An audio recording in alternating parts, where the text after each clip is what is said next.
warahmatullahi wabarakatuh. Hai, bagaimana kabarnya anak-anak? Semoga kalian semuanya sehat dalam lindungan Allah Subhanahu wa taala selalu. Anak-anak, hari ini kita sudah masuk pada subtema 2 ya. Tema 1, subtema 2 yang berjudul yaitu manusia dan lingkungan. Ya, nanti di buku kalian tulis dulu judul subtema kita hari ini. Anak-anak, siapa yang suka bersepeda? Ayo, siapa suka bersepeda? Ya, bersepeda adalah olahraga yang ringan dan menyenangkan ya. Dengan rutin bersepeda, semua organ gerak yang ada di tubuh kita dapat bekerja sebagaimana mestinya. Lain halnya jika kita jarang berolahraga, tentu badan terasa pegal-pegal dan kaku. Kenapa? Iya, karena hal ini dapat terjadi karena organ-organ gerak yang ada pada seluruh tubuh kita itu tidak bisa bergerak sebagaimana mestinya. Nah, olahraga rutin itu dapat membantu menjaga kesehatan organ gerak. Namun, juga harus diimbangi dengan makan makanan yang bergizi seimbang. Jadi, kalian harus suka makan sayur. Setiap hari harus makan sayur ya. Nah, bersepeda itu banyak sekali manfaatnya. Nah, apa saja manfaatnya? Nah, selain tadi itu dapat menjaga kesehatan, ada manfaat lain lagi. Kita sebutkan satu persatu. Yang pertama, itu dapat mengurangi polusi udara. Kenapa bisa begitu? Iya, karena bersepeda ini tidak membutuhkan bahan bakar.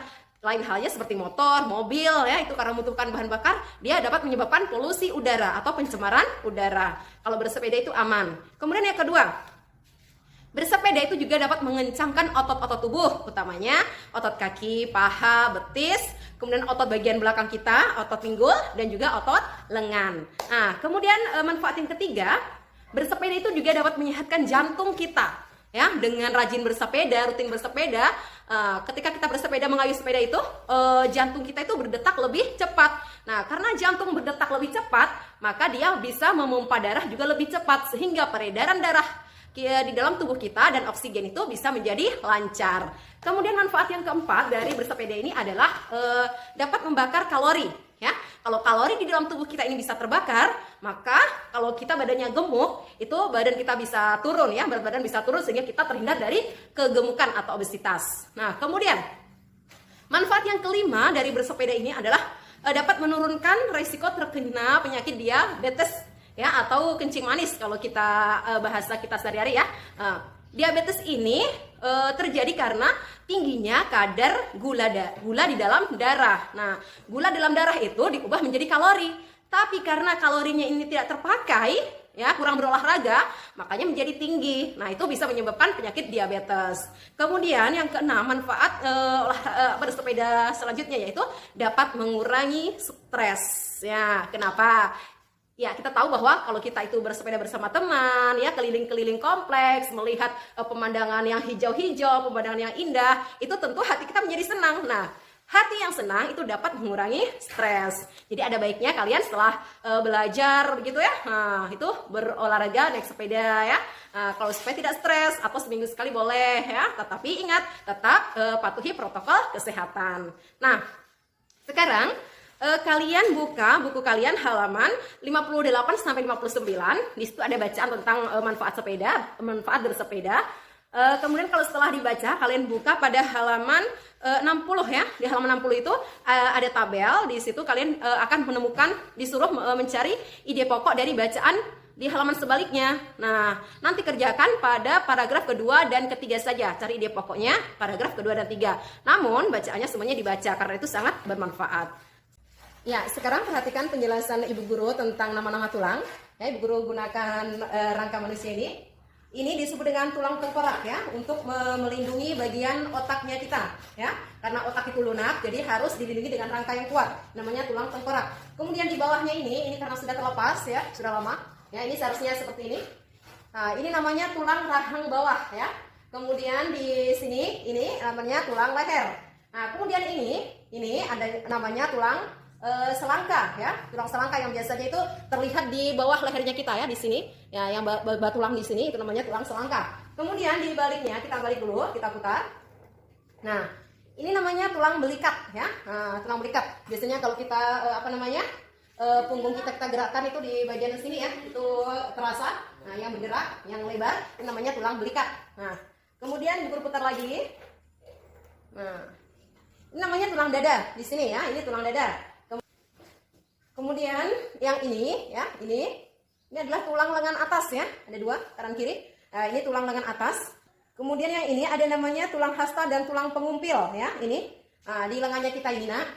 Di sini ya kita perhatikan, kita pahami. Yang lurus dengan jempol, jari jempol, ini namanya tulang pengumpil ya.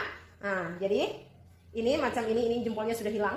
Ini yang lurus dengan jempol ini namanya tulang pengumpil. Sedangkan di sebelahnya berarti tulang hasta ya.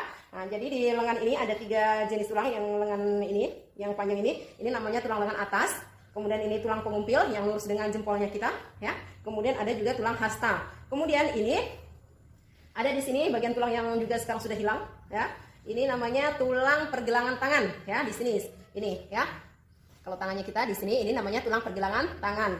Kemudian ada tulang jari-jari tangan. Nah, ini jari-jarinya kita. Ini tulang jari tangan. Kemudian ini di belakang. Ya, kita putar lagi.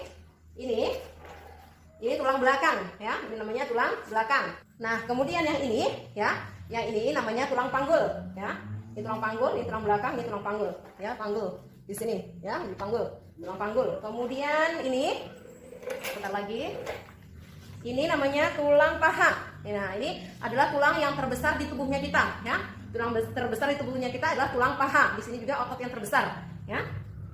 Kemudian turun lagi, geser dulu ke belakang ya supaya terlihat. Nah, tulang panggul, kemudian ada tulang ini tempurung lutut ya, bulat-bulat di sini lututnya kita ini ya. Ini bisa kita lihat di sini ada tempurungnya ya, tulang tempurung lutut di sini. Kemudian di sini di bagian betis. Di bagian betis ini ada 2 jenis tulang, yaitu tulang kering dan tulang betis ya. Tulang kering itu di betisnya, bagian betisnya kita ini di kaki, yang bagian depan yang keras ini adalah tulang kering ya. Kemudian ada juga tulang betis. Nah, kemudian di bagian kaki, kita angkat lagi kakinya ya. Ya, bismillah. Nah, ini. Di bagian kaki ada tulang pergelangan kaki. Kemudian ada tulang telapak kaki dan ada juga tulang jari-jari kaki. Ya. Itu tadi penjelasan Ibu Guru tentang nama-nama tulang. Sekarang tugas kalian selanjutnya adalah kalian buka buku kalian. Nah, sekarang anak-anak, setelah kalian mengamati gambar ini dengan nama-namanya dan juga tadi sudah mendengar penjelasan Ibu Guru, maka sekarang kalian kerjakan yang sebelahnya ini ya. Kalian boleh gambar kalau memang kalian pintar menggambar seperti ini. Boleh juga dijiplak ya dengan kertas begitu. Kertas kalian jiplakkan di sini kemudian diikuti. Boleh seperti itu ya. Nah, kemudian ini ditulis juga. Kemudian nanti dihubungkan saja dengan garis ya. Jadi tulang lengan atas itu yang mana? Diberikan garis. Contohnya, guru beri contoh ya. Begini. Tulang lengan atas. Nah, seperti ini ya. Itu contohnya. Nah, kerjakan sampai ini. Oke? Dimengerti ya? Nah, itulah tadi anak-anak penjelasan Ibu Guru mengenai tulang dan bersepeda supaya menyehatkan organ gerak kita. Dan Ibu Guru harap kalian bisa memahaminya dengan baik. Kalaupun belum paham, kalian boleh putar ulang video ini ya. Jangan lupa kerjakan semua tugas kalian. Ada 2 tugasnya. Selanjutnya kalian langsung kirim tugasnya sama Ibu Guru. Semoga kalian mengerti dan paham.